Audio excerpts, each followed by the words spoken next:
मेरे एक तो नाम राशि हो गई कि ये लेटर से हो गया, एक आपकी जन्म तिथि के अकॉर्डिंग एक राशि होती है। तो ज्योतिष शास्त्र के अंदर कौन सी कुंडली को या कौन सी राशि को देखा जाता है? बहुत से लोगों ने आप लोगों को भी पूछा होगा या आप भी बोलते होंगे, ये भी सत्य है जी कि भाई सारे देवी देवता सारे धर्म का अभ्युदय यही क्यों हुआ, बिल्कुल। अमेरिका में क्यों नहीं हुआ?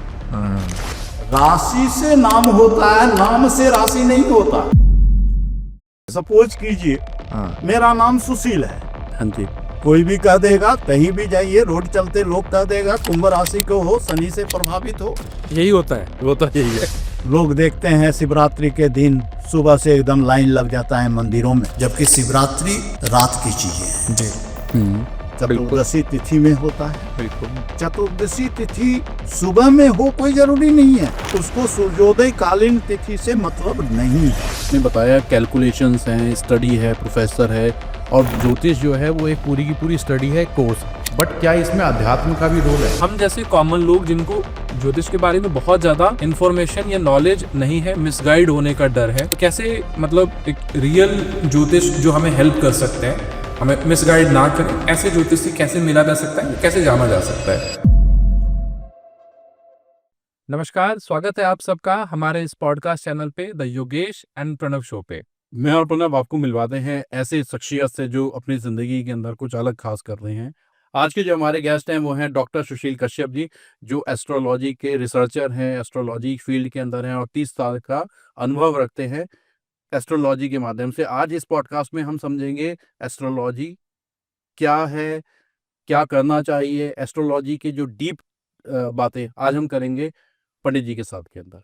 पंडित जी, आपका स्वागत है। देखिए, एस्ट्रोलॉजी एक ऐसा बहुत वास्ट सब्जेक्ट है।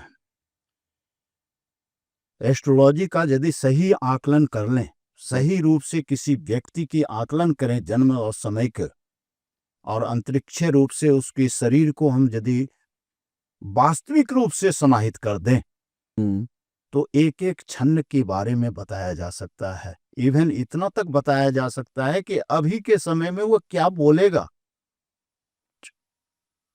लेकिन सूक्ष्मता चाहिए। क्योंकि एस्ट्रोलॉजी में हम सिर्फ इतना ही देखते हैं, जब ये बॉडी इस शरीर इस वायुमंडल में आया तो उस जगह के ऊपर कौन कौन से तत्व मौजूद था और वह किस दिशा से फोकस कर रहा था, कितनी तीव्रता से फोकस कर रहा था। वहां से हम आकलन करते हैं उसकी शरीर की इंटरनल तत्व में कौन कौन सा कॉम्बिनेशन बना है और किस तरह का कॉम्बिनेशन बना है, और वही कॉम्बिनेशन अंततः उसके वैचारिक स्थिति को प्रभावित करता है। इतनी संसार में जो करोड़ों लोग हैं, कोई दो व्यक्ति एक विचार का नहीं होता है।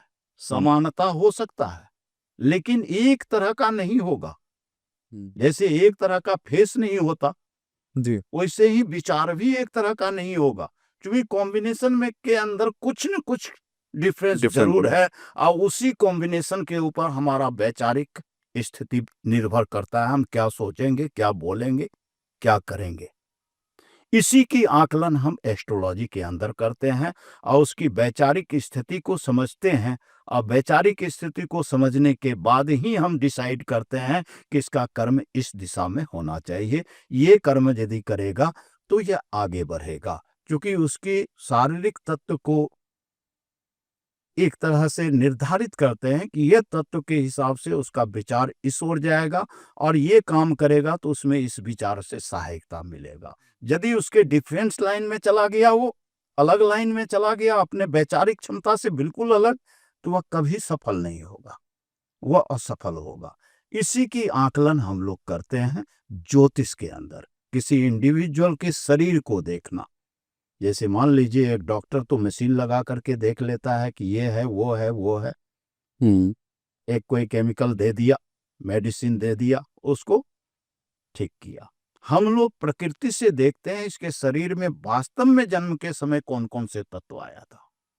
और यदि सूक्ष्मता से देखना होता है तो गर्भ कुंडली होता है। गर्भ कुंडली, गर्भ कुंडली यदि बहुत डीपली देखना पड़ता है, जैसे मान लीजिए कई लोगों की देखने की जरूरत पड़ती है, कई लोगों की हमने देखा है, आपकी भी जानकार लोगों की हमने देखा है गर्भ कुंडली, तभी हम डिसाइड करते हैं। कोई बहुत ज़्यादा यदि टिपिकल प्रॉब्लम आ गया है तो वहाँ गर्भ कुंडली के आकलन करते हैं। गर्भ कुंडली से ही हम देखते हैं कि वास्तविक रूप क्या है इसका। गर्भ कुंडली की यदि सूक्ष्मता से देख लिए तो ये कहा जा सकता है कि ये व्यक्ति 1 घंटा बाद ये चीजें बोलेगा। पंडित जी, जो जैसे आपने बताया गर्भ कुंडली, तो कुंडली के भी कई प्रकार होते हैं क्या? कई प्रकार होता है, कई प्रकार होता है। एक तो सामान्य कुंडली जो हम बनाते हैं इस ब्रह्मांड को, जो 360 डिग्री में है, इसको 30 डिग्री वाइज हम 12 भाग में डिवाइड कर देते हैं, जो 12 राशियां कहलाता है। तो ये 30-30 डिग्री के भाग में बना दिए तो ये जन्म कुंडली बन गया हमारा। तो 30-30 डिग्री के डिफरेंस जो बनाए हुए हैं, इससे बहुत सूक्ष्मता से हम आकलन नहीं कर सकते। इससे सिर्फ आइडिया ले सकते हैं। जैसे किसी की शरीर को देख करके हम कह सकते हैं ये स्वस्थ है अस्वस्थ है। शरीर की ये को देख करके ही बताया जाता है, लेकिन उस सही आकलन नहीं होता है। हो सकता है कोई बहुत हट्टा कट्टा जवान हो, लेकिन वो कैंसर से पीड़ित हो। बिल्कुल बिल्कुल सही बात। सेम है ये जन्म कुंडली, जो 30-30 डिग्री के डिफरेंस से हम जो घर बनाते हैं, उससे सिर्फ हम आइडिया लेते हैं, न कि उससे हम बहुत ज्यादा किसी के बारे में बता सकते हैं। अब हर एक घर का सबसे पहले तो हर एक 30 डिग्री को हम फैलाते हैं अलग अलग भाग में। जैसे मान लीजिए कई कुंडली सुनते होंगे, जैसे नवमांस कुंडली हमको किसी की रोजगार को ही देखना हो या किसी की दाम्पत्य जीवन को देखना हो तो नवमांस कुंडली बना देते हैं। नवमांस यानी 7वां भाव जो है उसको हम फिर 30 डिग्री को 360 डिग्री में फैलाते हैं। तब फिर देखते हैं उसमें क्या क्या प्रभाव कहाँ कहाँ से आया है। ग्रहों की भी हम आकलन करते हैं उसमें। सामान्य रूप से तो हम देख लेते हैं एक चलित चक्र कुंडली बना लिए, ग्रह यहाँ पर फोकस कर रहा था, चलित चक्र में जाकर के दूसरे भाव में चला गया है। क्योंकि ब्रह्मांड तो सदा चलायमान है ना, रुकता कभी नहीं है। ये जो लग्न की आकलन करते हैं हम लोग, पूर्व दिशा में जो ग्रह जो राशि उदित होता है जन्म के समय में, उसको हम कहते हैं जन्म लग्न। क्योंकि पूर्व दिशा एनर्जी का स्रोत है जी, वहीं से फोकस करता है। सबसे ज्यादा मानव को प्रभावित करता है पूर्व दिशा। पूर्व दिशा ही फोकस कर रहा है तो उसको हम लग्न कहते हैं। लेकिन लग्न भी तो डिग्री वाइज होगा ना। 30 डिग्री का है एक राशि, तो किस डिग्री पर है? हर एक डिग्री के अंतराल पे बहुत डिफरेंस होता है मानव में। जो हम कहते हैं ना कि मेष लग्न का है, मेष लग्न का है तो ऐसा होगा, बहुत ज्यादा क्रूर स्वभाव का होगा, उत्साही होगा, साहसी होगा या स्वाभिमानी होगा। कोई जरूरी नहीं है, कोई जरूरी नहीं है ये सारे मेष लग्न वाले में हो। क्योंकि एक ये भी चीज है ना, जो टीवियों पे आजकल न्यूज़ चैनल के अंदर आप सुबह सुबह राशि देख रहे होते हैं, आज मेष राशि के अंदर ऐसा होगा, आज तुला राशि में ऐसा होगा। अब इसकी वास्तविकता उसको आपको उसकी पहले वास्तविकता क्या है, मतलब सारी तुला राशियों के साथ एक ही चीज होगी? ये हम ज्योतिषियों के पास भी एक थोड़ी सी प्रॉब्लम है। किसी को हम क्या बता सकते हैं? राशि तो 30 डिग्री का है। मूलतः मोटे मोटे तौर पर 3 डिग्री 20 मिनट 22 तो मोटे मोटे तौर पर डिफरेंस है, यानी 9 भाग। 3 डिग्री 20 मिनट 22 यदि हम करेंगे, एक राशि को 9 भाग में डिवाइड किए हैं, तो मोटे तौर पर भी 9 तरह का तो व्यक्ति होगा एक राशि में। और यदि सूक्ष्मता में जाएंगे तो हर एक एक डिग्री के अंतराल में बिल्कुल अलग अलग रिजल्ट होगा। इसको आप ऐसे समझ सकते हैं, मान लीजिए ग्रहपिंड जो अंतरिक्ष के अंदर है, वहां से निकला उसकी किरणें, कहीं यहां पर जन्म हुआ किसी बच्चे की। अब हम तो आकलन यहाँ कैलकुलेशन में देख रहे हैं कि वहां ग्रहपिंड से वो किरणें निकला है और यहां तक आया है। लेकिन हमको जब फलित हम करेंगे, गणित में तो हम ये देख लिए, फलित जब करेंगे तो हमको देखना है कि वो जैसे वहां से निकला है अपनी पिंड से, ये तो समझ रहे हैं ना ग्रह की किरणें। जी, तो हो थोड़ा सा सकता और है मेरे हिसाब से लोगों और को थोड़ा ब्रीफ सा कर दो। भ्रम हो सकता है जी। कि किसी भी ग्रह को अपनी प्रकाश नहीं है, तो अपनी किरणें तो है नहीं। सूर्य के अलावे किसी भी अंतरिक्ष पिंड के पास अपना प्रकाश नहीं है। यानी सूर्य से ही प्रकाश को वह गेन करता है, कोई भी ग्रह पिंड, और अपना गुण देकर वह विकृत करता है उसके विपरीत दिशा में। सही से सपोज कीजिए ये सफेद लाइट है, यहाँ एक हरा सा प्लास्टिक हम लगा दें, प्लास्टिक को अपना प्रकाश नहीं है, लेकिन वही प्लास्टिक जो है इस सफेद प्रकाश को गेन किया, और इस प्रकाश के विपरीत दिशा में जो प्रकाश को छोड़ेगा वह प्लास्टिक अपना गुण दे के छोड़ेगा, यानी हरापन आ जाएगा उसी प्रकाश में। जबकि प्रकाश का स्रोत तो ये सफेद है, प्लास्टिक के पास अपना प्रकाश नहीं था। सेम अंतरिक्ष के जितने पिंड हैं, जितने तारे हैं, किसी को अपना प्रकाश नहीं है। ये सवाल सही में पूछा आपने कि बहुत से लोगों में ये मिथ्य है, जैसे हम किरणों की बात करते हैं, उस ग्रह की किरणें, तो लोगों में होता है कि किरणें तो अपना तो ग्रह प्रकाश है नहीं उसके पास, तो कौन सी किरण?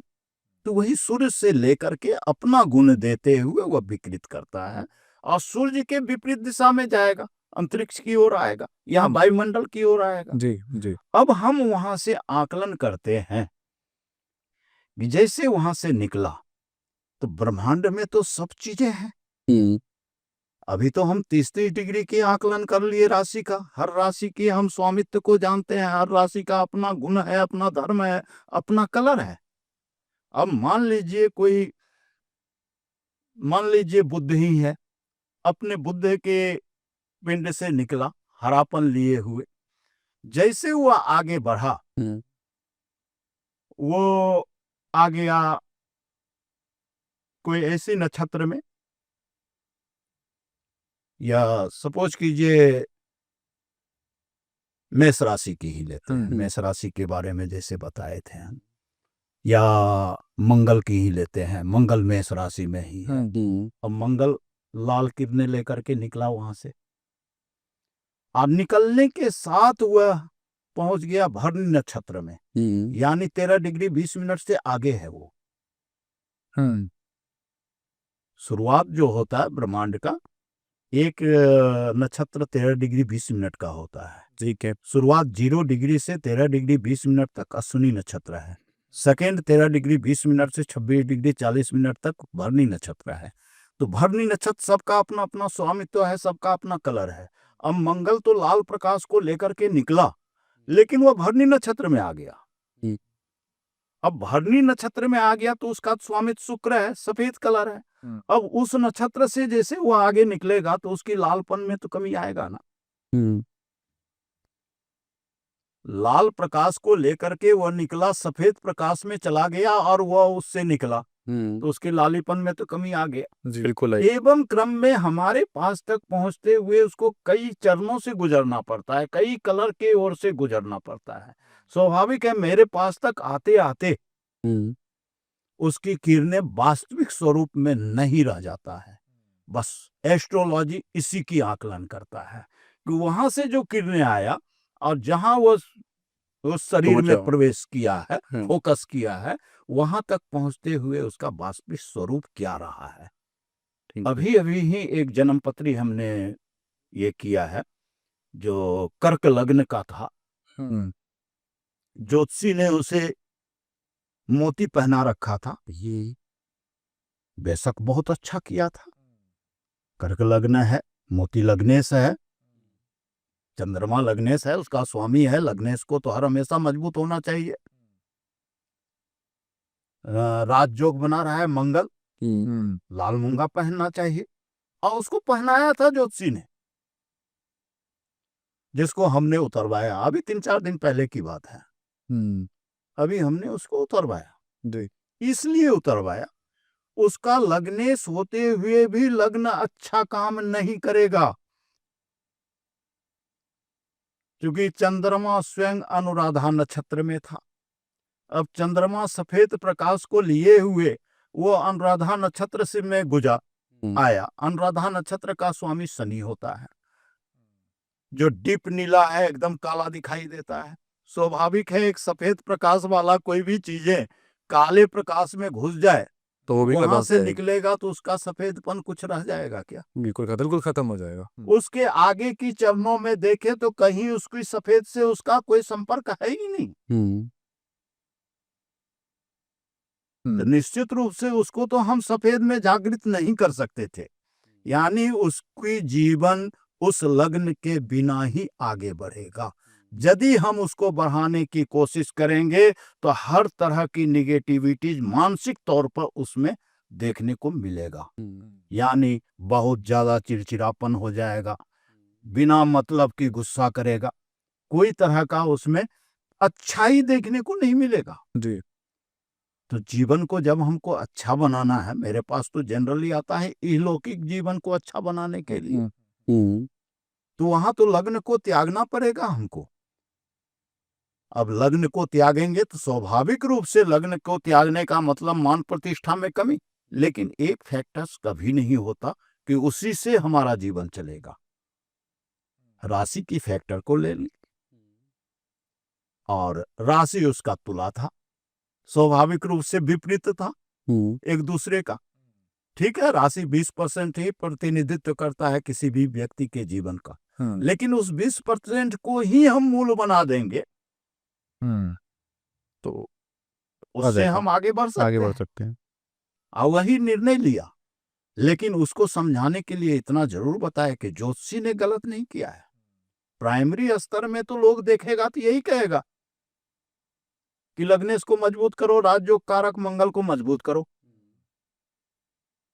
यानी जिस ज्योतिषी ने तुम्हें ये पहनाया है वो बहुत अच्छा पहनाया है, बहुत डीपली नहीं देखा है।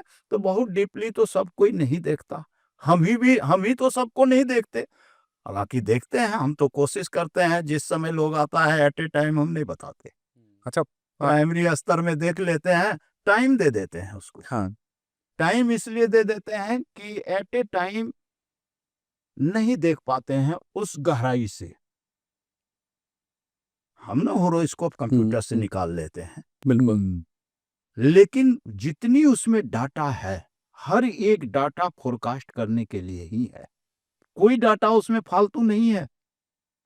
प्रति सेकेंड वाइज हम निकालते हैं किसी ग्रह का ये वर्णन, जब निकालते हैं तो देखेंगे प्रति सेकेंड वाइज होता है। अब प्रति सेकेंड वाइज आकलन करने की जरूरत होती है। ठीक है, प्रति सेकेंड वाइज जनरली हम भी नहीं आकलन करते हैं, लेकिन सेकेंड वाइज आकलन जरूर करते हैं फलित करने के लिए। जी। मेरा इसमें एक छोटा सा एक क्वेश्चन है, जैसे आजकल बहुत सारे लोग क्या करते हैं, आपने भी मेंशन किया कि कंप्यूटर से कुंडली का डेटा निकाल लिया, और आजकल एआई का ज़माना आ रहा है, मतलब आपने नाम सुने होंगे, बहुत सारे टूल्स आ गए हैं, चैट जीपीटी ये वो, और बहुत सारे लोग क्या करते हैं, इन टूल्स में ही अपना सारा डेटा वेटा डाल के, जैसे डेट ऑफ बर्थ डाल दिया, इन्फॉर्मेशन डाल दी, तो लेकिन आपने डेटा तो निकाल लिया, इन्फॉर्मेशन तो निकाल लिया, तो वहां से हम रीड कैसे करेंगे, या क्या वो डेटा एक्यूरेट होता है? बहुत अच्छा प्रश्न किए हैं। हम डेटा निकाल सकते हैं, कोई दिक्कत नहीं है, लेकिन फलित में अंतर होगा। डेटा तो वही है, 2 जोड़ 2 4 हम ऐसे लिखें या हम कंप्यूटर से निकालें या कैलकुलेटर से निकालें, वो 4 ही आएगा जी।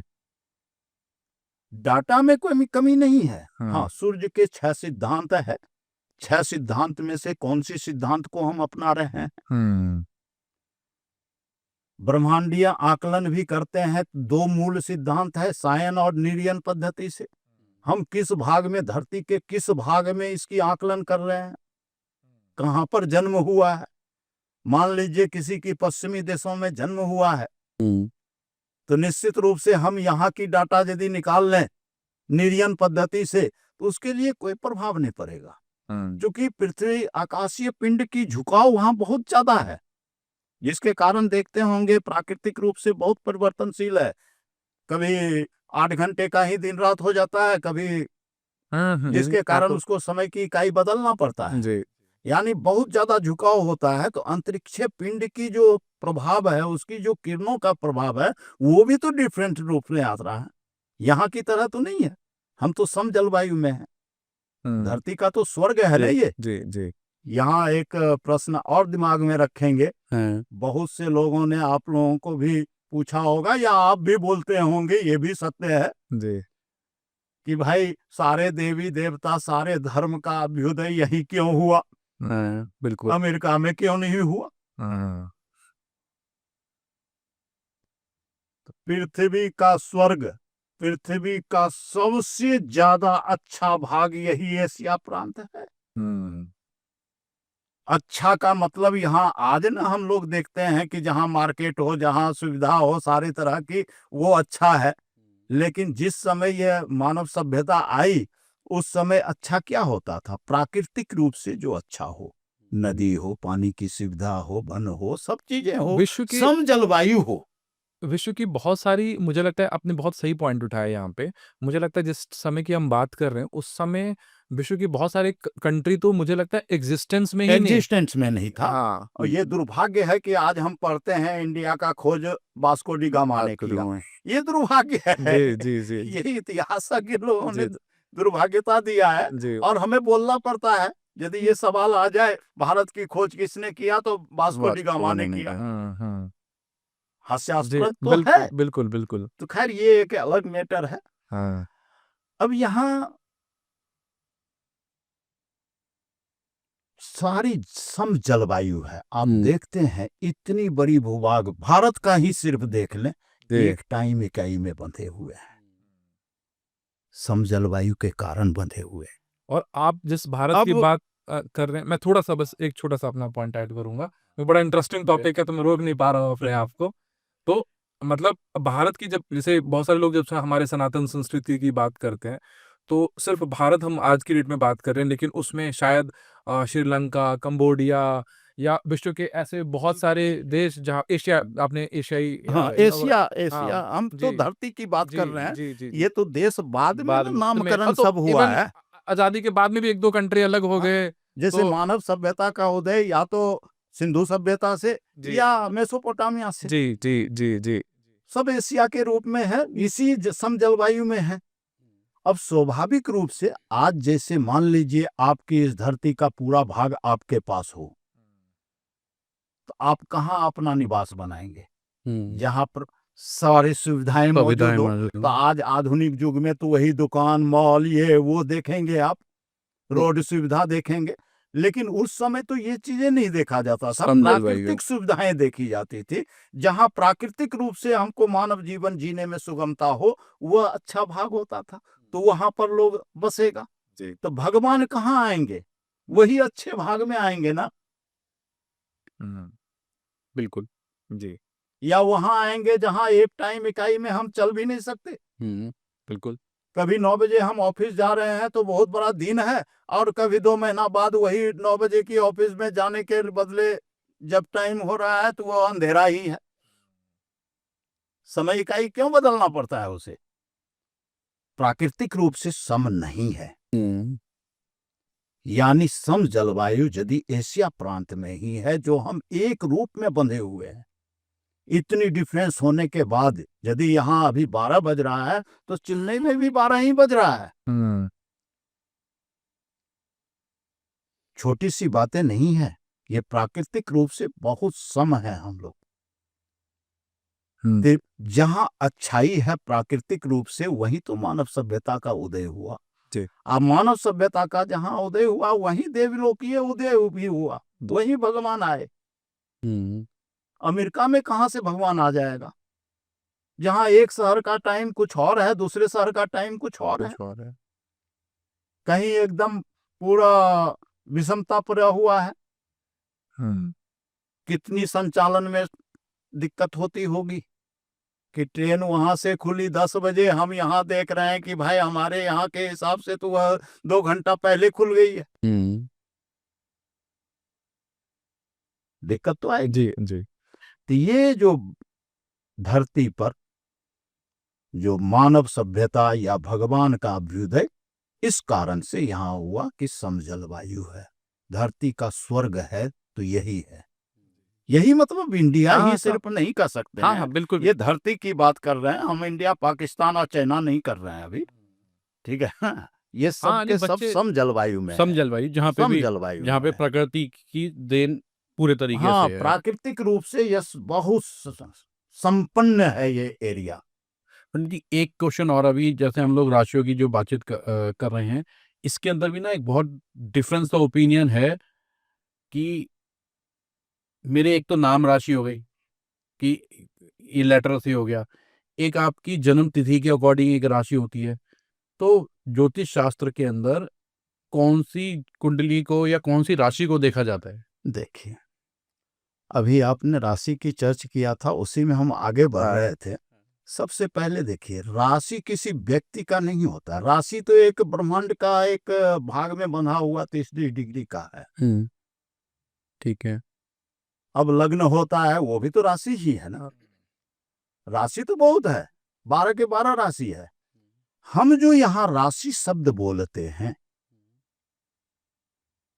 बोलचाल में जो राशि बोलते हैं, वह कहते हैं चंद्रमा जिस राशि में है वह मेरी राशि है। जन्म के समय चंद्रमा जिस राशि में है। अब एक राशि में तो 30 डिग्री का है। तो पहले ब्रह्मांड को, ब्रह्मांडीय स्थिति को समझिए। ज्योतिषीय रूप से ब्रह्मांड को 33 डिग्री में 12 भाग में डिवाइड किए हैं। जस्ट उसके नीचे जब आएंगे 13 डिग्री 20 मिनट वाइज हम 27 भाग में डिवाइड करते हैं ब्रह्मांड को, जिसको हम नक्षत्र कहते हैं। 27 नक्षत्र ये मौलिक रूप से है। और एक नक्षत्र को भी 4-4 भाग में डिवाइड करते हैं। 3 डिग्री 20 मिनट वाइज हम डिवाइड करते हैं एक नक्षत्र को 4 भाग में, यानी पूरी ब्रह्मांड को 108 भाग में डिवाइड करते हैं। 3 डिग्री 20 मिनट का एक भाग। और 3 डिग्री 20 मिनट का हर भाग का तत्व, हर भाग की स्वामित्व, हर भाग की कलर बिल्कुल डिफर होता है। जो अभी हम कर रहे थे, किसी भी ग्रह का वहां से निकलना और मेरे तक पहुंचने में बहुत अंतर हो जाता है उसकी मूल स्वभाव में, क्योंकि कई चरणों से उसको गुजरना पड़ता है। तो ये जो 108 भाग में डिवाइड किया गया है ब्रह्मांड को 3 डिग्री 20 मिनट वाइज, चंद्रमा जन्म के समय जिस भाग में है वो 3 डिग्री 20 मिनट वाइज। हर एक भाग का एक लेटर है, एक अक्षर है, जो हमारे नाम का अक्षर होता है। तभी जब अगर मेरे जैसा आदमी जब घर में बच्चा होता है, जब आपसे कंसल्ट करते हैं, तो एक पहला एक लेटर आप देते हैं और उस लेटर के हिसाब से हम लोग नाम चयन करते हैं। ठीक है। आज इसमें पूरी भी एक बहुत अंतर आ गया लाइन है। होती है। इसमें भी बहुत अंतर आ गया है। अब 3 डिग्री 20 मिनट वाइज एक राशि में तो 9 भाग है, 9 तरह का अक्षर है जी। लोग कई जगह देखते होंगे पेपर सब में सारे नाम लिखा हुआ है 9 के 9 तरह का, यानी ये नाम वाले का एक रिजल्ट कभी नहीं हो सकता, बहुत डिफरेंस होगा।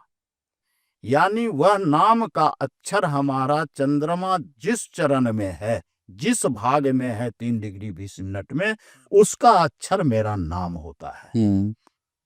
अब आपने कहा नाम से देखें या इससे देखें, डेट ऑफ बर्थ से लेके सबसे बड़ी बात है जब हम इस संस्कृति की बात करते हैं, एस्ट्रोलॉजी की बात करते हैं, तो नाम से हमारी राशि नहीं होता।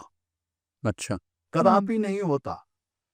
राशि से मेरा नाम होता है। राशि से नाम होता है, नाम से राशि नहीं होता है। ठीक है। सपोज कीजिए मेरा नाम सुशील है। हाँ जी। कोई भी कह देगा, कहीं भी जाइए रोड चलते लोग कह देगा कुंभ राशि को हो, शनि से प्रभावित हो। यही होता है, यही है। जैसे हम किसी ये कर लो, वो कर लो। हाँ। कोई भी आजकल बहुत सारे लोग ज्योतिषी है आजकल। जी। अब मान लीजिए हमारे पास पुराना कोई डायरी आ जाए पिताजी का, 17/3/1962 5:55 शाम में जन्म हुआ है। अब वो ज्योतिषी महाराज देखेंगे, कहेंगे अरे कर्क राशि के हो, चंद्रमा से प्रभावित हो। अब डायरी मिलने से क्या हम कुंभ से चले गए यहाँ? नहीं।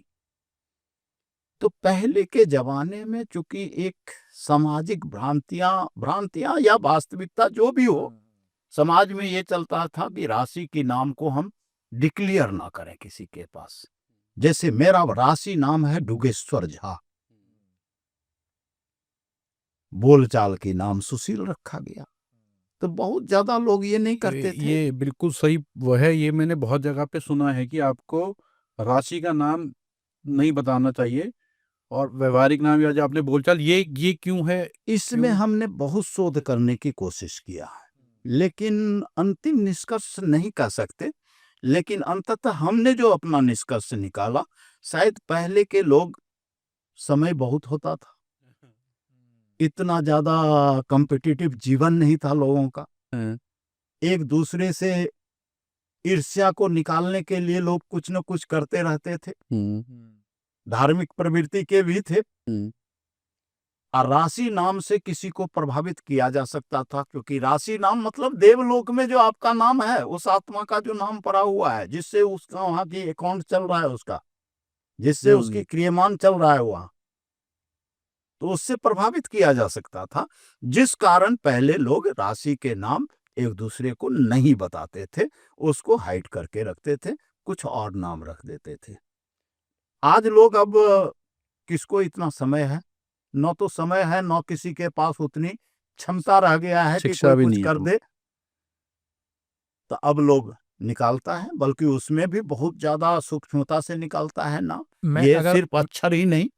मैं अगर आपके पास आऊं तो आप मेरा जो मतलब जो नाम आपने मुझे दिया है ना, और एक जो मेरा नाम चलता है, तो आप किस नाम से मेरी राशि चेक करेंगे? आपके नाम से कोई मतलब ही नहीं है, नाम से राशि होता नहीं है, पहली बात ही है। हाँ, आपने क्लियर कर दिया। नाम जी से राशि नहीं होता, राशि से मेरा नाम होता है। जी जी। हाँ, ये उल्टा नहीं चला जाता। हाँ ठीक है। हाँ, यदि हम किसी को कहते हैं डुगेश्वर झा मेरा नाम है, हाँ, तो वह राशि निकाल सकता है कि ये तो कर्क राशि का है, लेकिन सूक्ष्म फलित नहीं कर सकता। और यदि वास्तव में डुगेश्वर ही है डू, तो वह 3 डिग्री 20 मिनट का भी डिफरेंस ले आया चंद्रमा का, लेकिन लग्न का तो नहीं लाएगा ना। पूरब दिशा में जो उदित हो रहा था, जो 80% आदमी को प्रभावित करता है, वो तो नहीं आया। चंद्रमा आया, चंद्रमा का को भी अपना प्रकाश नहीं है, वो भी सूर्य से ही प्रकाश लेकर चल रहा है, वह 20% ही प्रभावित करता है। ये भी आज कंप्लीट। हाँ, बोलिए। ये भी पूछना चाह रहा हूँ मैं, ये वाला आप अभी बता रहे हो कि 20% आपकी राशि असर करती है और 80% आपका पूर्व लग्न। दिशा करती है। इसको लग्न। थोड़ा सा और एक्सप्लेन कर दो इजी भाषा के अंदर, ताकि व्यूअर्स को भी ये अच्छे से समझ में आ पाए कि लोग हम बहुत ज्यादा क्या भ्रमित होते हैं, हाँ। बहुत ज्यादा भ्रमित हो रहे हैं आजकल कि राशि ही पूर्णता है। ऐसा नहीं है। पूर्णता, कुंडली का मूल आधार लग्न है। लग्न से ही देखा जाता है सारी चीजें। ज्योतिष लग्न पर आधारित है। पहले के समय में बहुत सूक्ष्मता से हम आकलन नहीं कर पाते थे, लंकोदय मान से आकलन करते थे, लग्न निकालते थे किसी का, पूरब दिशा में जो उदित हो रही थी राशि। लेकिन आज अब बहुत सूक्ष्मता से निकालते हैं हम लोग। हालांकि आज भी है बहुत ऐसे पंचांग कर्ता जो मकरंदीय पद्धति पर चल रहे हैं। सपोज कीजिए कामेश्वर सिंह विश्वविद्यालय के पंचांग चले जाइए आप, आज भी वो मकरंदीय पद्धति की पंचांग को निकालते हैं। अभी ही हुआ था, एक दिवाकर झा करके हैं व्याकरण के प्रोफेसर कामेश्वर सिंह विश्वविद्यालय में। उनकी लड़की की जन्म हुई थी 3-4 साल पहले। जिस दिन जन्म हुई थी, वास्तव में बुध की पोजीशन में करीब 10 डिग्री का डिफरेंस था वहां के मकरंदीय पंचांग में और वास्तविक आज के दिक्पक्षीय पंचांग में। स्वाभाविक है, राशि परिवर्तन कर गया था। कहीं से उनको मेरा नंबर मिला होगा, उन्होंने हमसे संपर्क किया कि ऐसा डिफरेंस क्यों। खैर, वो व्याकरण के थे प्रोफेसर, लेकिन थे तो संस्कृत के। तो उनको हमने टाइम दिया था, स्पेशली वो दिल्ली आए, मकरंदीय पद्धति को समझाना पड़ा। जो शिक्षा का घर माना गया, विद्वता का घर माना गया है, और आज वो उसी सिद्धांत पर चल रहा है कि हम पुरानी ढगा को देख रहे हैं, हम पुराने सिद्धांत पर चल रहे हैं। लेकिन वो ये नहीं देख रहे हैं कि हम पुराने सिद्धांत पर चल करके हम कितना ज्यादा लॉस कर रहे हैं ज्योतिष का, अपने अध्यात्म का। आपको नहीं समझ में आया होगा मकरंदीय पद्धति क्या है। जी जी, हम लोग तो पूछने वाला था। सपोज कीजिए, आप लोगों ने नहीं देखा होगा, लेकिन मैंने बचपन में देखा है कि स्कूल जब जाते थे तो घर में देखते थे धूप का छांव कहाँ आया, यानी यहाँ पर आ गया तो 10 बज गया, चलो स्कूल। जैसे पहले स्कूलों में घंटी भी जो बजती थी ना, स्कूलों में भी घड़ी नहीं हुआ करता था, वहां भी उसी छांव को देख करके घंटी बजा करता था। ये पीरियड इतना बज गया, यानी धूप की छांव को देख करके हम टाइम की आकलन करते थे, कि घड़ी सबके पास नहीं हुआ करता था। जैसे अभी लग्न में कहे थे लंकोदयमान, लंकोदयमान भी वही है, छाया। उस समय आधार नहीं था कुछ जी। अब उस समय में ऋषि मुनियों ने उस जमाने में जब ये अंतरिक्ष पिंड की आकलन किया होगा, तो यही आधार तो यही था, सूक्ष्मता तो नहीं थी। जैसे कोई इसकी हम लंबाई को पूछें कि ये कितना लंबा है, तो कोई भी कह सकता है 5 फीट है या 6 फीट है, अपने आप में वो सही है। यदि इसको कह देते हैं 5 फीट है तो अपने आप में सही है। लेकिन अभी प्रणब जी आ जाए इंची टेप को लेकर के आप तब नापते हैं, कहते हैं 5 फीट 1 इंच है, तो ज्यादा एक्यूरेसी कौन सा आया? सूक्ष्मता आ गई, सूक्ष्मता आ गई। जब मेजरमेंट हमने ले लिया उससे थोड़ा सा, हाँ, तो वह सूक्ष्मता आ गया 5 फीट 1 इंच। लेकिन 5 फीट यदि बिना नापे हम बोले थे तो उसमें गलती नहीं थी, अपने आप में वो सही था। लेकिन जब आ गया इंची टेप तो 5 फीट 1 इंच हुआ, तो अब हमको 5 फीट 1 इंच लेना है। सेम चीजें उस समय की जो आकलन था ऋषि मुनियों का, वह तो उसी रूप में था जैसे 5 फीट वाला अपने आप में एक्यूरेट था। यदि बहुत गंभीरता से इस विषय में सोचेंगे कि उस समय में उन्होंने पूरी ब्रह्मांडीय परिदृश्य का आकलन कर लिया था, उसकी आकृति, उसकी गति, और आज जहां तक गया है ये आधुनिक विज्ञान, कहीं हम लोग डिफर नहीं किए। डिफर किए वही इंची वाली, बहुत माइनर इंची वाली डिफर हुई है, बिल्कुल, और कोई डिफर नहीं किए हैं। अपने आप में पूर्णता है। मकरंदीय पद्धति जो है उसी समय का पंचांग है, वही 5 इंच वाला है, 5 फीट वाला है। और आज तो अब हम आ गए हैं 1-1 इंच की नाप कर रहे हैं ना, एकदम सूक्ष्मता से नाप कर रहे हैं। तो अब उस सूक्ष्मता को लेना होगा ना हमको। अब वही एक ऐसा विश्वविद्यालय है जो अभी तक ढो रहा है। अब पंचांग निर्मात्री सभा का पहले कॉन्फ्रेंस वगैरह में कई बार हमें भी जाने की मौका मिला है जी। उनका एक ही सवाल का जवाब होता है। लोग जो सवाल करते हैं आप क्यों अभी तक मकरंदीय पद्धति पे हैं, तो वो कहते हैं हम पुरानी पद्धति को ढो रहे हैं। पुरानी पद्धति को ढो के आप इस शास्त्र को तो डुबो रहे हैं ना।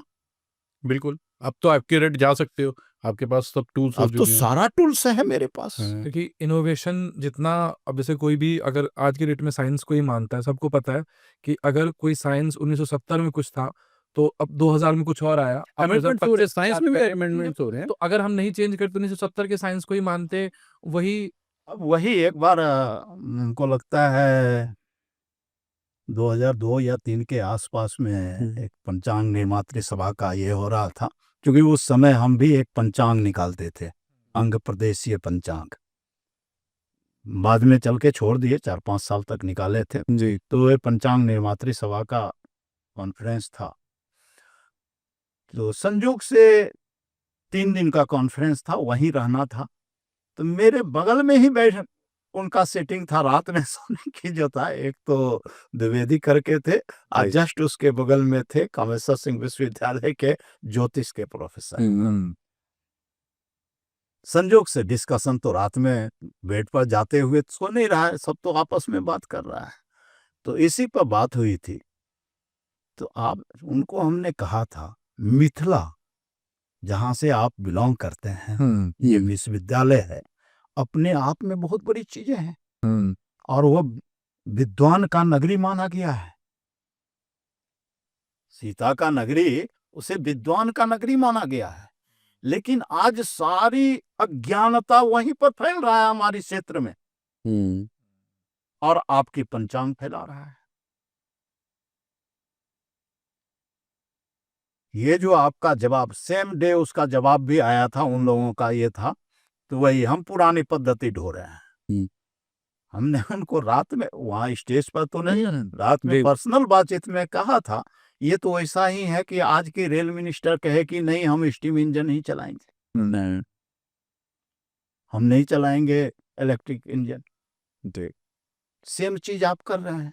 लेकिन आप तो दूषित कर रहे हैं, समाज के लोग तो नहीं समझ रहे हैं, वो तो समझ रहे हैं आपने जो लिखा है वही परफेक्ट है।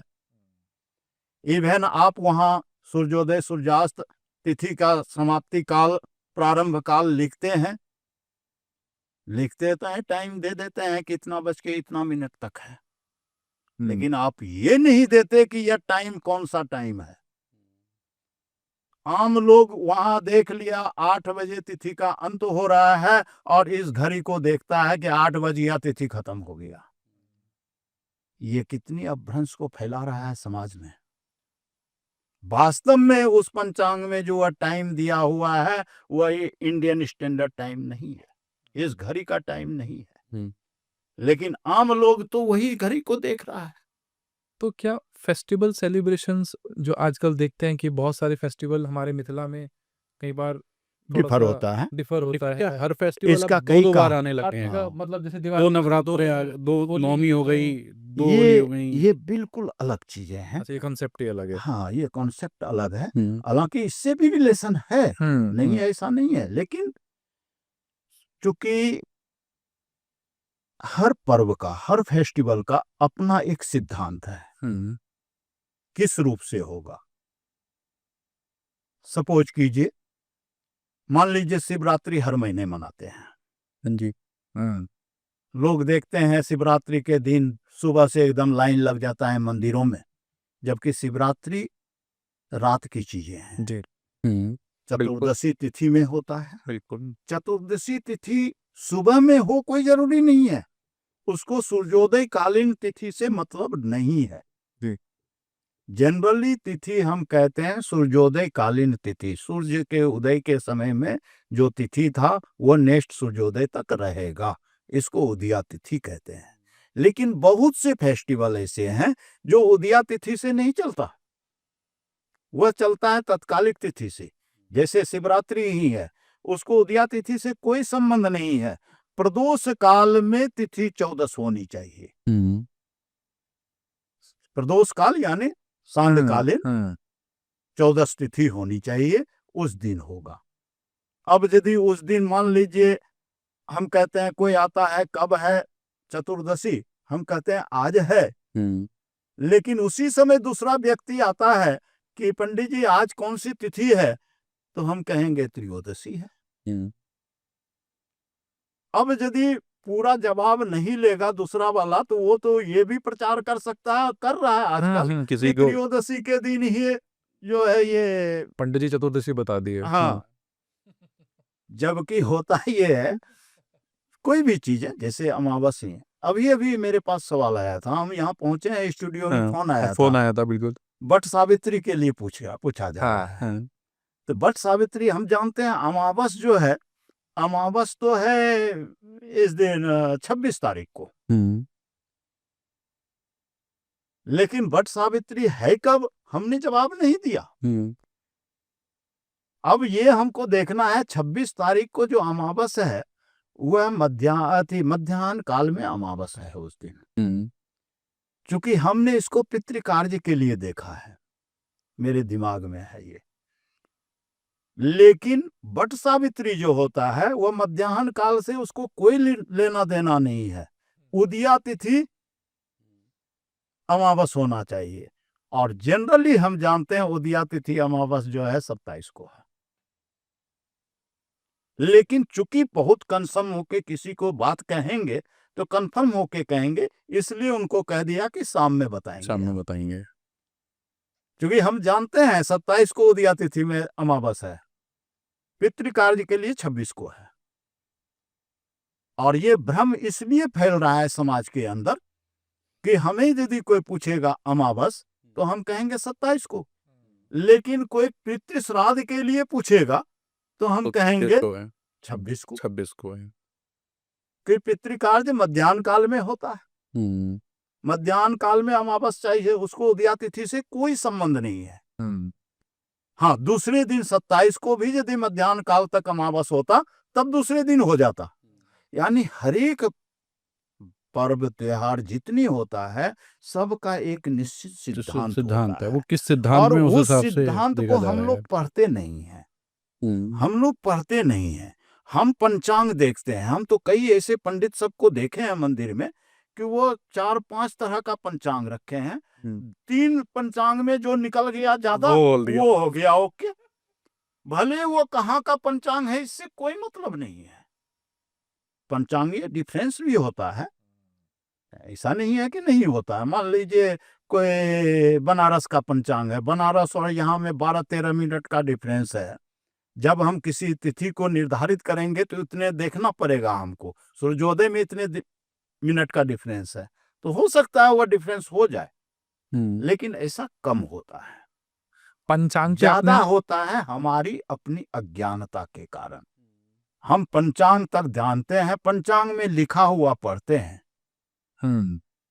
सिर्फ वह लिखा पढ़ना जानते हैं, उससे ज्यादा नहीं। और ये भी अपभ्रंश आया है हमारे कारण ही। हमारी जो शिक्षा का स्रोत है वहां ही ज्योतिषी पढ़ाते क्या है, जन्मपत्री कैसे बनाओगे भाई, तो जन्म समय में सूर्योदय को घटा दो, 2.5 से गुना कर दो, इष्ट हो गया। अब इष्ट किसको कहते हैं पता नहीं है। यदि कोई विद्यार्थी पूछ दिया गुरुजी सूर्योदय कहाँ से लेंगे, तो पंचांग में मिल जाएगा। अब जो पंचांग में सूर्योदय निकाला, यदि हम उसी को ले लिए तो ज्योतिषी तो वो पंचांग बनाने वाला हुआ ना। अब पंचांग किसी खास अक्षांशीय स्थल का बनता है, जन्म कहीं और हुआ है। इसकी हम लोगों को सामना करना पड़ता है।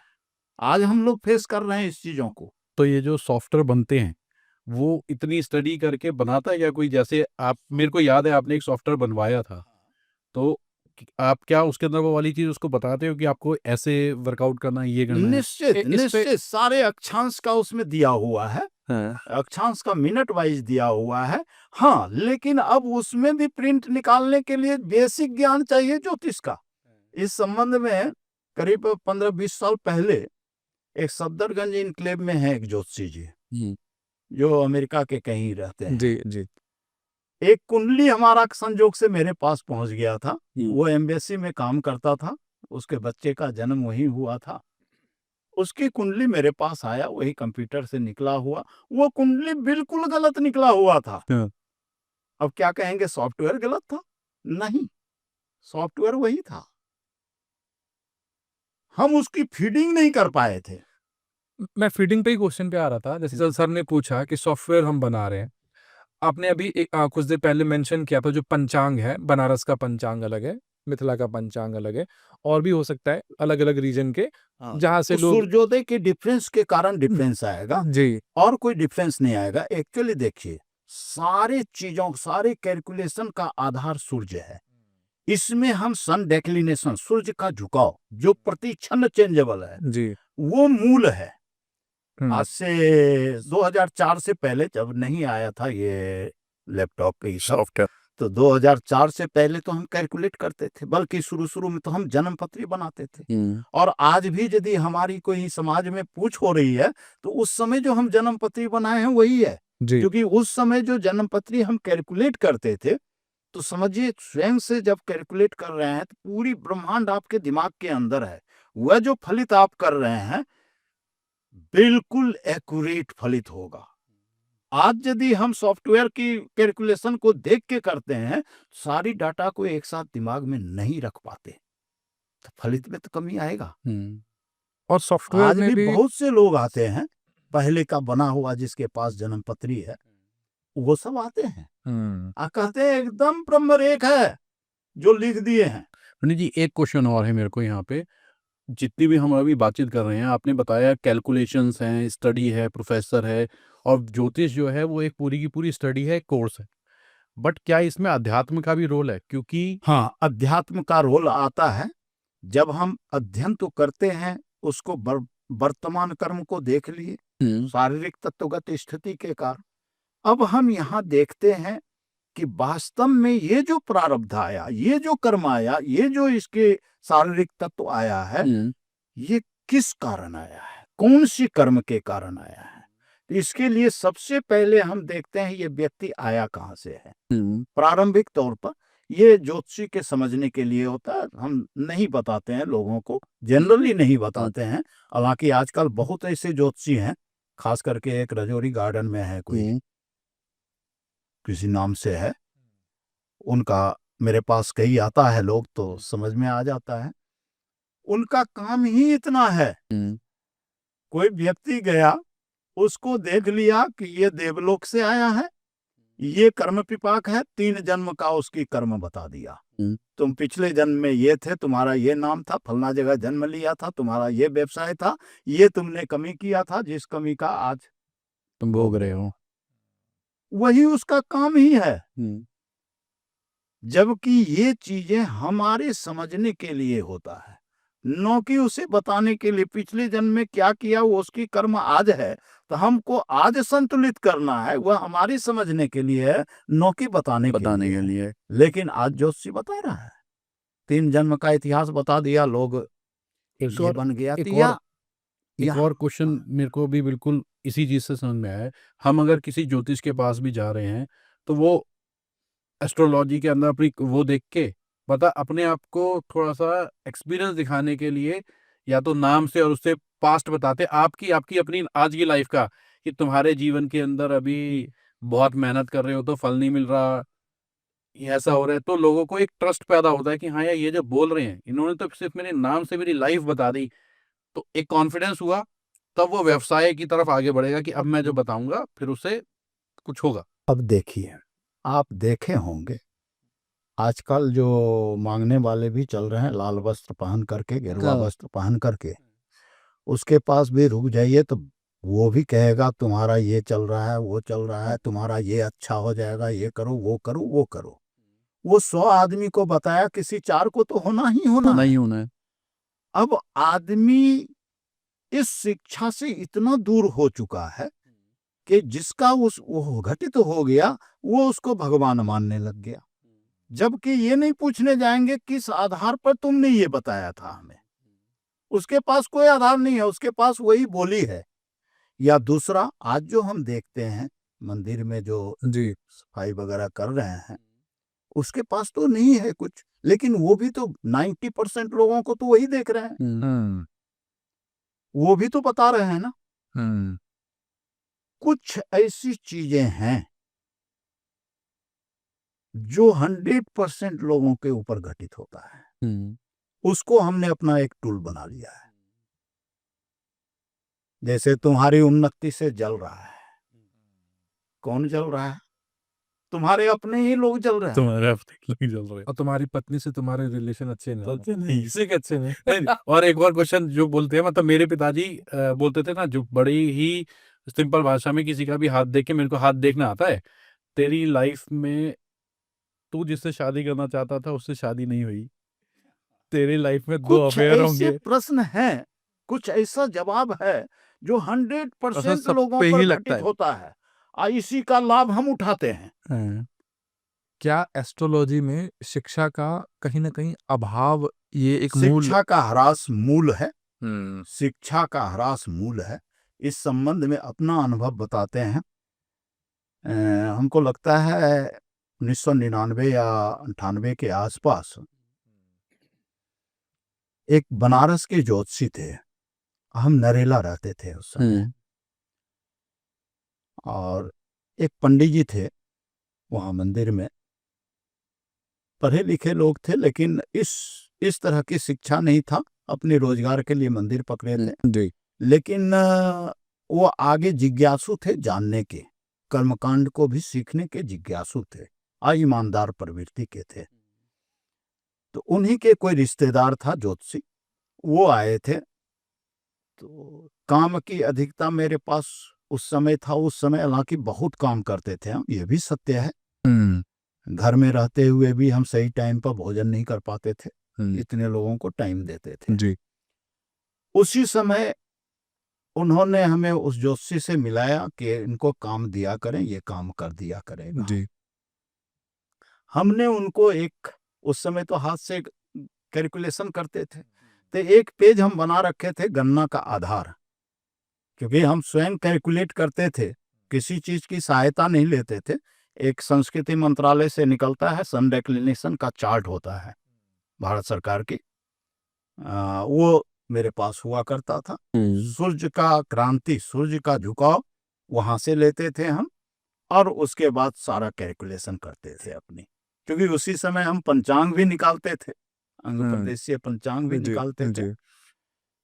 तो अब जब हम कैलकुलेट करेंगे किसी चीज की, तो हम तो सेकेंड वाइज कैलकुलेट करते जाते थे। जैसे तिथि का अंत, जैसे कहीं पंचांग में देखेंगे तो मिलेगा आपको 8:34 तक तिथि है, जबकि उसको तो हम सेकेंड वाइज लेंगे ना, कैलकुलेट करेंगे तो सेकेंड वाइज करेंगे ना जी। तो उस समय सब चीजें हमारा सेकेंड वाइज होता था। एक पेज होता था गणना का आधार, यानी हमने जो किस आधार से कैलकुलेट किया है पूरा ब्रह्मांडीय परिदृश्य को, जी। तो हमने उस पेज को एक उनको दे दिया कि आप इस पेज को भर के हमको दे दीजिए, एस्ट्रोलॉजर है तो कहीं से भी कोई भी पंचांग उंचांग कुछ भी देख करके एक्यूरेसी से भर के दे दीजिए, इस जन्म में आपको काम की कमी नहीं होने देंगे, 24 घंटा काम करेंगे उतना काम मिलेगा।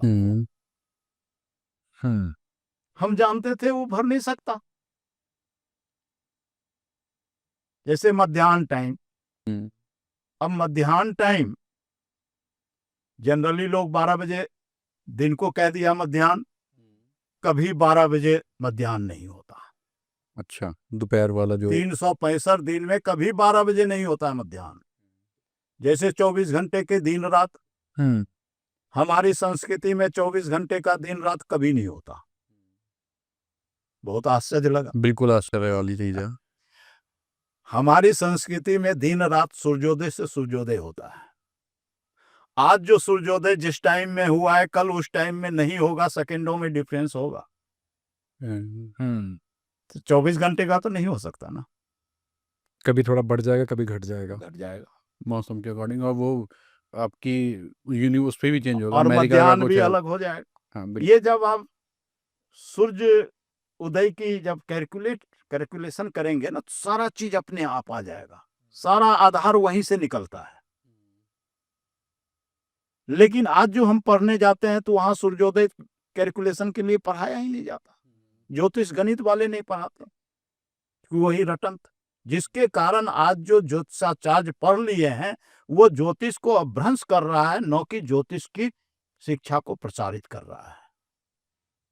नहीं, मेरा इस पे एक छोटा सा क्वेश्चन है। जैसे आजकल ज्योतिष लाइन में आने वाले बच्चे बहुत कम हो गए हैं। आप भी देख रहे हैं कि ट्रेंड जो है वो कहीं ना कहीं दूसरी तरफ बढ़ रहा है। तो जो पेरेंट्स ये सोच रहे हैं कि मुझे कहीं ना कहीं एक, जिसको इंटरेस्ट है या जिसको अंदर से है कि हाँ ठीक है अपनी संस्कृति को कहीं ना कहीं रखा जाए, तो कैसे वो पर्टिकुलर वे में, आपको एक डायरेक्शन अनुभव में। बताते हैं जी। अपनी ही। भारतीय निकेतन है केजी रोड में, नॉट प्लेस। KN राव थे, अब तो वो चले गए अमेरिका। उन्होंने इसकी स्थापना किया था। अभी पंडित गणेशन है वहाँ, जो कभी कभी आज तक पे भी आता था, राशिफल देता था। ठीक है। लेकिन जब तक KN राव रहे, हम वहाँ 3 साल तक टीचिंग किए हैं, ज्योतिष गणित पढ़ाए हैं वहाँ जी भारतीय निकेतन में। लेकिन तब तक, जब तक KN राव थे, वास्तव में ज्योतिष के मूर्धन्य थे वो। कोई उनको ज्योतिष की डिग्री नहीं थी, डिग्री लेकर के तो वो मूर्ख बनेंगे, ये फैक्ट है। कि ज्योतिष पढ़ने जाएंगे तब तो कहेगा पंचांग से सूर्योदय लो, उसके पास ये समय ही नहीं रहेगा, वो उसकी बेसिक ज्ञान ही नहीं गया कि सूर्योदय की कैलकुलेशन होगा। यदि सवाल पूछ दीजिए तो वो उल्टा आएगा, पंचांग देख लो, जबकि शुरुआत ही तो पंचांग है, पंचांग की कैलकुलेशन है। पंचांग की कैलकुलेशन सूर्योदय कैलकुलेशन किए और सारे ग्रह पिंड की कैलकुलेशन किए, पंचांग के 5 अंग आ गया। जैसे मान लीजिए एक सामान्य सी प्रश्न, तिथि, कोई एक विषय पर नहीं टिक पा रहे हैं क्योंकि सब एक दूसरे से जुटा हुआ बिल्कुल है। बिल्कुल ठीक। अब तिथि किसको कहते हैं? तिथि, तिथि क्या है? सुनते हैं ना तिथि? बिल्कुल ये थी, बिल्कुल अभी जी, हम डेट आपस की ही होती चर्च थी। कर रहे थे। हम लोग तो डेट वाइज ज्यादा तिथि है। हाँ तिथि मतलब जो दिन तिथि है क्या? आज आप 1000 ज्योतिषियों को जाकर के पूछिए तिथि क्या है, शायद 999 ज्योतिषी आपको यही बताएगा कि तिथि दिन की, हिंदी दिन की गणना है, हिंदी तारीख है, ना ऐसा ही बोलते हैं, हाँ ये यही बोलते हैं। हिंदी तारीख है।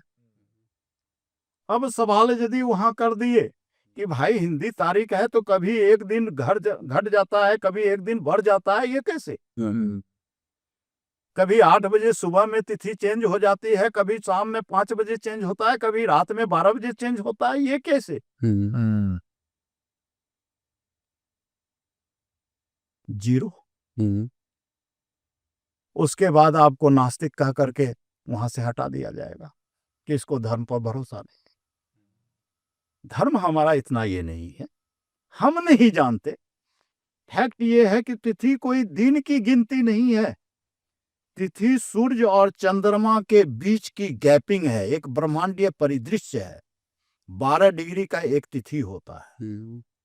सूर्य और चंद्रमा के बीच यदि मान लीजिए 5 डिग्री का डिफरेंस है तो हम कहेंगे प्रतिपदा है।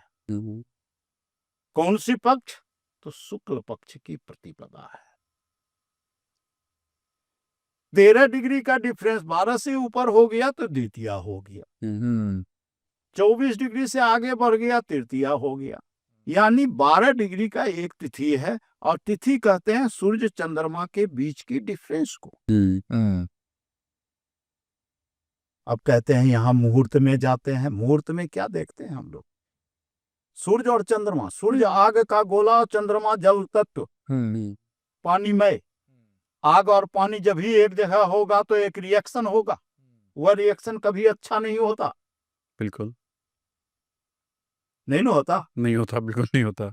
तो कॉमन रूप से हम लोग जो मुहूर्त में देखते हैं, जिस दिन ब्रह्मांड शार्प रहेगा, वायुमंडल शार्प होगा, कुछ वायुमंडलीय स्थिति हमारे लिए अच्छा हो सकता है, हमारे शरीर के तत्व के हिसाब से, आपके शरीर के हिसाब से वह खराब हो सकता है, उनके सम हो सकता है, तो व्यक्ति विशेष की मुहूर्त होता है। यानी हमारी शारीरिक तत्वगत स्थिति और वायुमंडलीय तत्वगत स्थिति में जिस दिन समानता मिल गया, वह बहुत अच्छा मुहूर्त है उस व्यक्ति के लिए।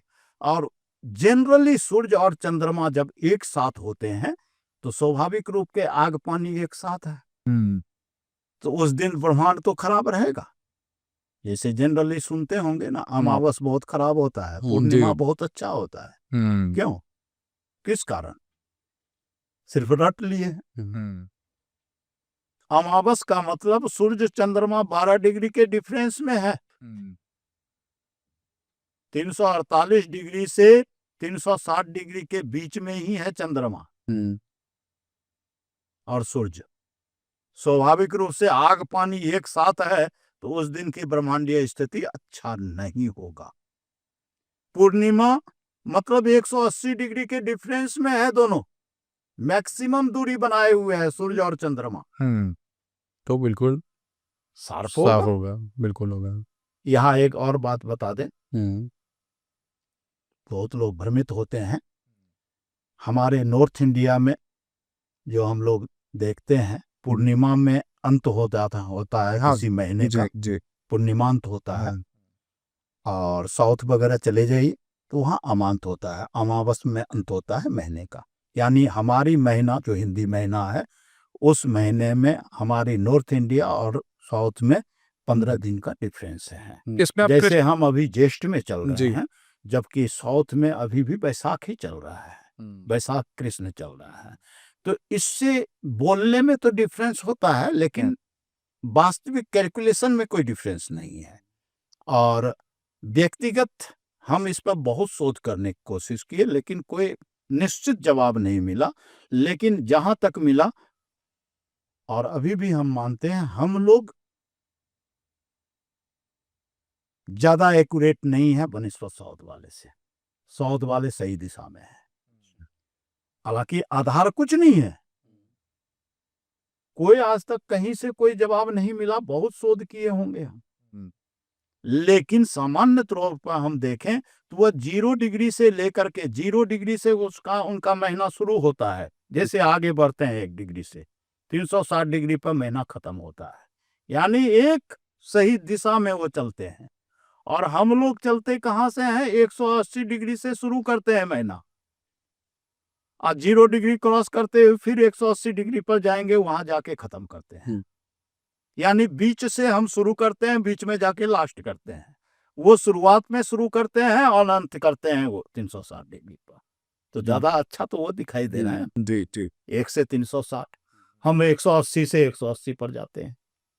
थोड़ा सा कृष्ण पक्ष और शुक्ल पक्ष को भी क्लैरिटी को, कई लोग इसका डिफरेंस हाँ, नहीं समझ पाते। अभी अगर जैसे हमने आपको बताया कि 12 डिग्री का तिथि है, और तिथि कहते हैं सूर्य और चंद्रमा के बीच की difference को- गैपिंग की। जी, गैपिंग को। तो 12 डिग्री की गैपिंग, जैसे शुरुआत सूर्य और चंद्रमा की, आगे जैसे चंद्रमा बढ़ते जा रहा है सूर्य से, तो वह शुक्ल पक्ष की स्थिति है। 180 डिग्री से जब आगे हम बढ़ जाएंगे तो वह कृष्ण पक्ष की, माने 180 डिग्री से ज्यादा का डिफरेंस जब होगा सूर्य चंद्रमा के बीच, तो वह कृष्ण पक्ष है। आ गया हमारा। 0 से 180 डिग्री के डिफरेंस में हम शुक्ल पक्ष में होते हैं। 180 डिग्री से लेके 360 डिग्री के पक्ष में जब जाते हैं तो वह कृष्ण पक्ष कहलाता है। पंडित जी, इसके अंदर एक और मैं पूछना चाह रहा हूँ कि एस्ट्रोलॉजी के माध्यम से फिर हम लोग क्या क्या चीज देख सकते हैं और किस किस चीज का सॉल्यूशन हम लोग ले सकते हैं? मतलब बचपन से ही अगर कोई एस्ट्रोलॉजी को फॉलो करता हुआ आ रहा है, बचपन बच्चा पैदा हुआ और उसके बाद आपके कुंडली वगैरह बनाना चालू करा, तो हम कहाँ तक ले सकते हैं? फिर वहां पे रोल आ जाएगा वही प्रारब्ध का, जब हम लोग ये बोलते हैं कि भाई आप जो किस्मत में लेके आए हो उसे कोई नहीं बदल सकता। ये 2 लाइन अलग अलग हो जाती हैं। तो किस्मत में जो है वो बदलना नहीं जा सकता, और एस्ट्रोलॉजी ये कहता है कि हम आपको इसका रास्ता बता देंगे तो ये चीज बदली जा सकती है। अब अभी हमने प्रारब्ध की बात किया था, हाँ, हालांकि वो रिकॉर्डेड में नहीं है, हम हाँ, पहले हाँ, बातचीत कर रहे हमने थे। कर्म विपाक की पूरी बात किया था। हाँ। तो प्रारब्ध, हमने ये भी बताया था कि कोई व्यक्ति यहाँ खाली हाथ नहीं आता, पूरी पुलिंदा लेके आता है कर्म का। कोई खाली हाथ नहीं जाता। ये भी जो लोग कहता है ना खाली हाथ जाना है, कोई खाली हाथ नहीं जाता, एकदम भर के लेके जाता है। तो प्रारब्ध को जो लेके आया वो तो हम यहाँ देखते हैं। उसमें किसी किसी कर्म की तीव्रता, जैसे संचित कर्म के बारे में बताते थे, जब क्रियमान के बारे में कभी डिस्कशन करेंगे डीपली, तब बताएंगे कर्म विपाक कैसे रोटेट करता है। हमारी संचित कर्म में जो कर्म है वह कर्म की तीव्रता कितनी है, क्योंकि वही आना है प्रारब्ध में। कोई कर्म है, यदि मान लीजिए हमारे ऊपर कोई तरह की निगेटिविटी आ गया है, शारीरिक कष्ट का जोग आ गया है, 40% जोग है प्रारब्ध के हिसाब से, 60% तो वर्तमान कर्म डिपेंड करेगा ना वहां। तो 20% 25% किसी चीज को कम कर देना या बढ़ा देना, ये मेरे हैंड में होता है। वर्तमान कर्म से लोग कर सकता है। या तो वो 40% को हम वर्तमान कर्म में उसके ही अनुकूल चले तो उसको और बढ़ा देंगे, होगा। यदि उसके विरुद्ध कर्म को लेकर के चले हम, तो उसको हम कम भी कर सकते हैं। आपने सुना होगा जोगेश जी, या देखा भी होगा कई पूजा हमारी, बिल्कुल क्योंकि देखें। कुछ लोगों की हम पूजा करते हैं, पौष्टिक क्रिया करते हैं। कुछ पंडित समुदाय हमारे विरोधी भी रहे हैं, क्योंकि जब के हम विरोधी रहे हैं। शुरुआत में कभी 3-4 जप करवाने की कोशिश किए थे, लेकिन हमें पता लगा कि नहीं, जप इस संसार में हो ही नहीं सकता। और सिर्फ अनुभव यहाँ तक नहीं, उसके बाद तो हम वर्ल्ड एस्ट्रोलॉजिकल सोसाइटी के सेमिनार में हमने ये बात रखा था, और उसके मैगजीन में भी आया था ये चीजें। इस संसार में कोई जप करने वाला व्यक्ति नहीं है, यदि है तो वो कहीं गुफा में होंगे, यहां नहीं हो सकता।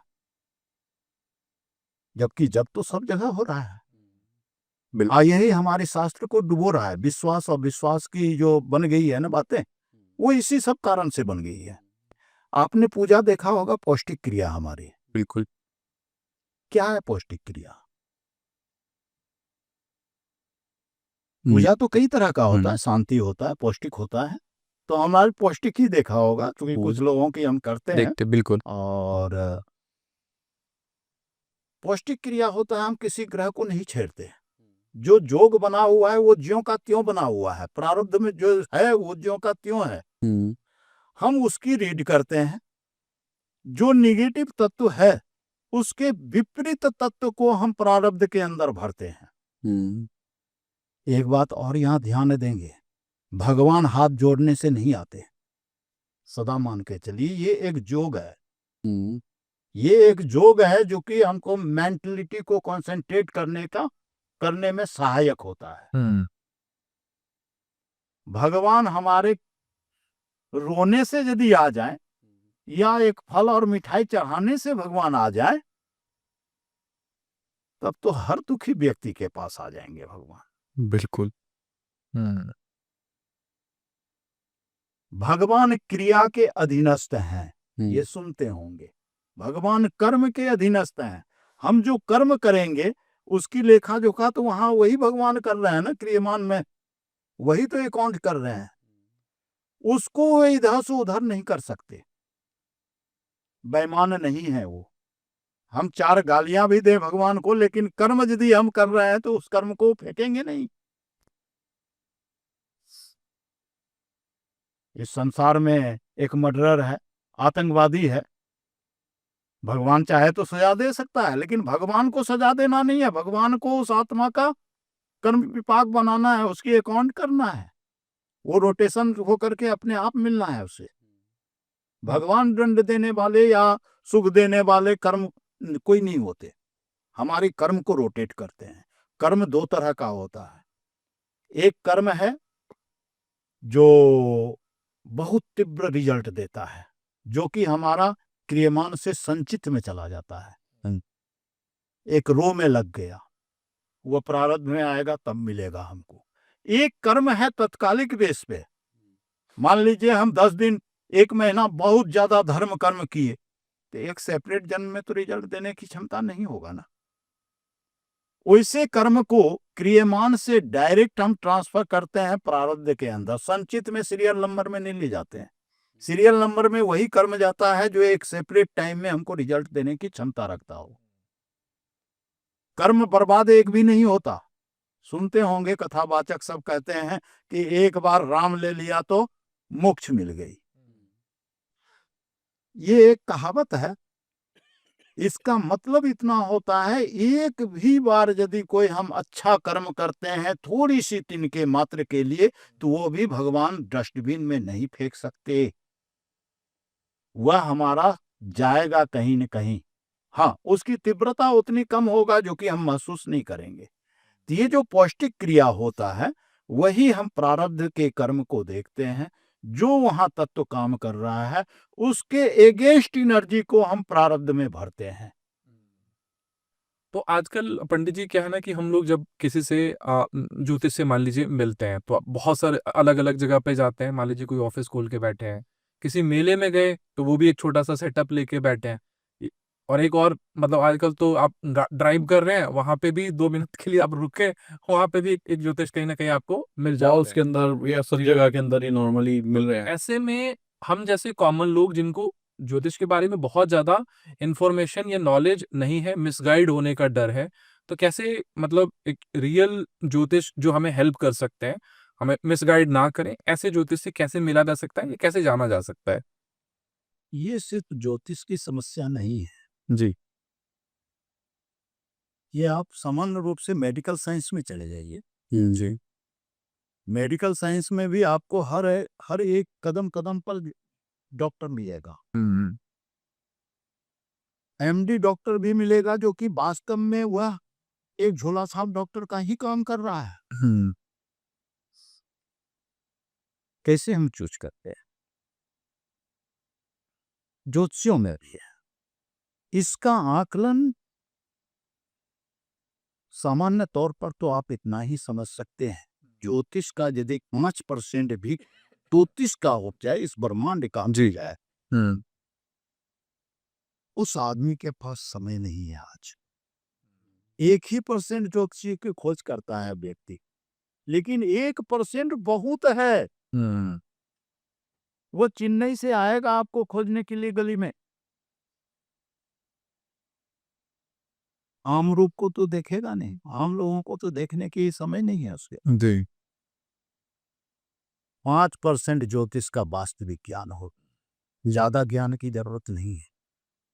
और जिसने डिग्री वाइज इस ब्रह्मांड की आकलन कर लिया, वह तो कह सकते हैं उसको रोड पर घूमने का समय कहाँ।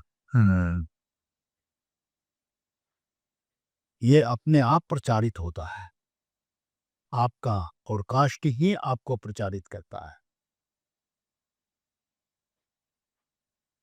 और ये जो कह रहे हैं जहां तहां मिल रहा है हमको, ये कुछ ऐसी सवाल ही है, जी जी कुछ जवाब ऐसा है लोगों की जो 100% लोगों के ऊपर घटित होता है। आज आप चले जाइए, अभी से शुरुआत कीजिए, 100 मंदिरों में जाइए, अपनी समस्या को बताइए, 50% आपको कहेगा पितरदोष है जी। बिल्कुल प्रमाण नहीं, लोग मानने के लिए बाध्य हो जाते हैं। 50% देखा में कहेगा अरे तुम्हें तो किसी ने नजर लगा दिया है। किसने?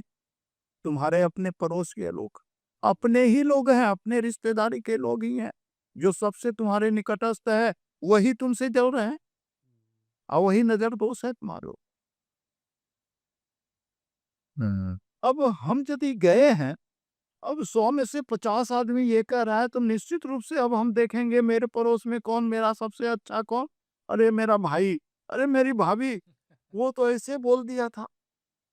सही बात हो। अब वह एस्ट्रोलॉजर जो कि एस्ट्रोलॉजी का एबीसीडी नहीं है हुआ, लेकिन हमारी नजर में तो वो हो गया भगवान। भगवान ये दुरुपयोग होता है, और ये आदमी कैसे बचे इससे, ये तो पर्सनल अपने ज्ञान से ही बचा जा सकता है। इसको आप कैसे कह सकते हैं? एक व्यक्ति किसी क्लिनिक के पास जाता है, उसने एक टैबलेट दे दिया, बुखार है, सर्दी जुकाम है, एक टैबलेट दिया, बुखार ठीक है भैया। वही व्यक्ति यदि कोई पहुंचे हुए डॉक्टर के पास एम्स में चला गया, उसकी बुखार को उतारने में कम से कम 10 दिन वो टाइम ले ले। इस झोला छाप ने एक टैबलेट देके 6 घंटे के अंदर उसको तंदुरुस्त कर दिया, लेकिन हम एम्स में जाएंगे तो 10 दिन कम से कम टाइम लेगा हमसे। मानते हैं ना? बिल्कुल सही है। अब यहाँ यदि प्रजातांत्रिक रूप से हम डिसीजन लेंगे तो झोला छाप अच्छा डॉक्टर है। सेम चीजें हमारी एस्ट्रोलॉजी के अंदर भी है। एक रोड पर भी चल रहा है, गेरुआ वस्त्र पहन कर मांग रहा है, वो भी फोरकास्ट कर रहा है लोगों का, आलोक जिज्ञासा से पूछ रहा है उससे। अब दिन भर में उसने 500 आदमी को बताया, कोई 10 आदमी के तो घटित होगा ना। एक ही चीज उसको बोलना है, 2 चीजें बोलना नहीं है। अब वो 5 आदमी के लिए तो वो भगवान है। अब वहां वो पुराण की कथा को सुनना शुरू करेगा कि भगवान भिखारी के रूप में आ जाते हैं, वो तो मेरे लिए भगवान थे। अब भ्रंश यहां से हो रहा है, और इसका कोई निश्चित सिद्धांत तो नहीं हो सकता कि कौन डॉक्टर, कौन ज्योतिषी सही है, क्योंकि सही ज्योतिषी को पकड़ने के लिए वो आने वाले व्यक्ति चाहिए। क्योंकि बिना तर्क का, बिना कोई बातों का हम किसी की बातों को भरोसा करो।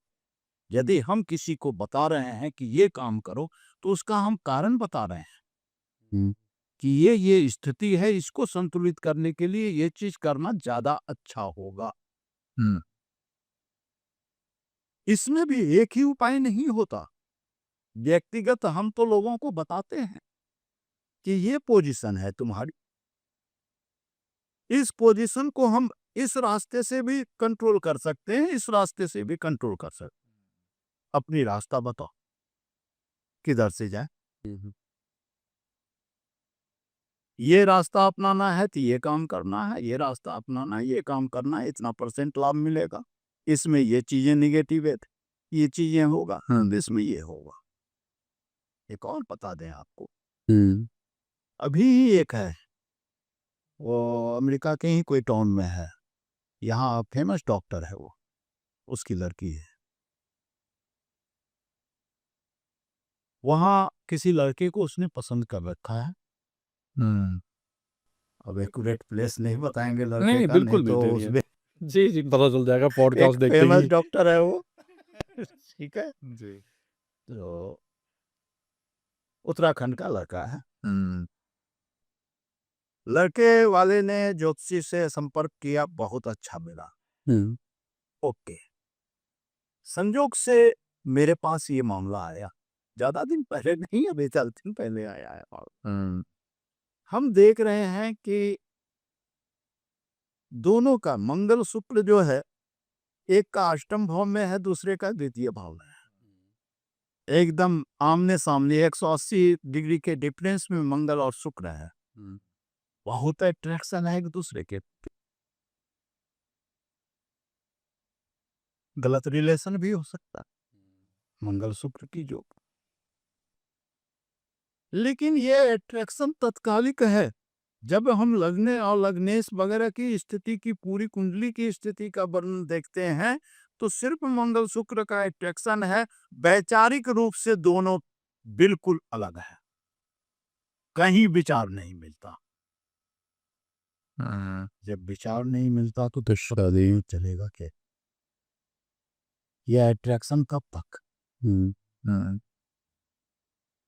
बेसिक विचार यदि पूरा एकदम डीपर है दोनों का, तो वह एक हो नहीं सकता।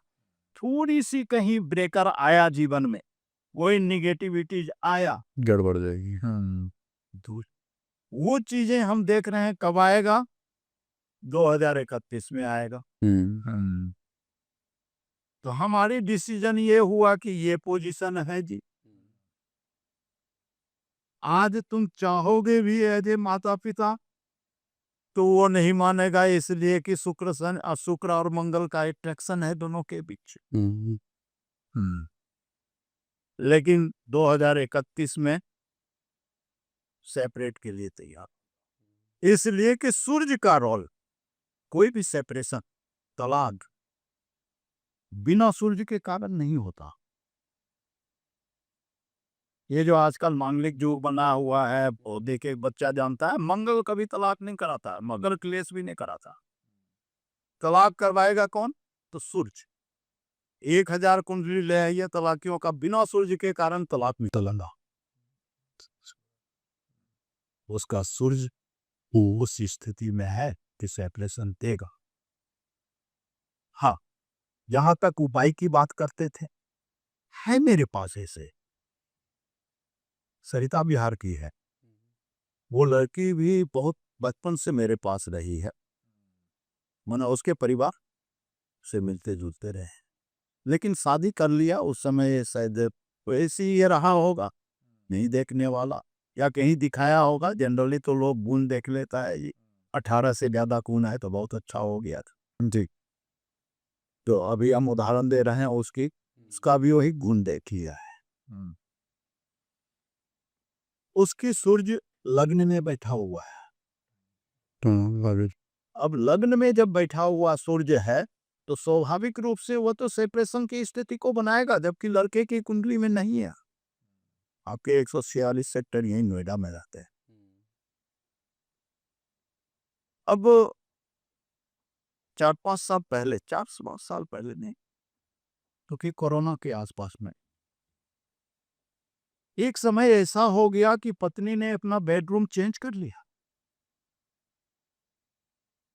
जबकि उसको हमने अपना गाइड इतना ही कर रखा था, कोई तरह की विवाद हो हमें सूचना दे देना, इसको बचाना है, देख लो बार में से। लेकिन जब उसने बेडरूम चेंज कर लिया, तब फिर हमें सूचना मिला कि ये, तो फिर क्योंकि बचपन से वो रही है तो उसके ऊपर अधिकार था, उसको हमने डांटा भी, अच्छी तरह से डांट लगाया, और इतना कहा कि तुम लोग खूब झगड़ो, कोई दिक्कत नहीं है, बेडरूम चाहिए, आज के आज बेडरूम वहां ले जाओ, और कुछ एक फिर आध्यात्मिकता की ओर चले जाते हैं जी उस पावर को यानी सूर्य की पावर को कम करना, उसके प्रति थोड़ा सा मुझे ये किरणों को भर देना, वो सब किए आज तक चल रहा है।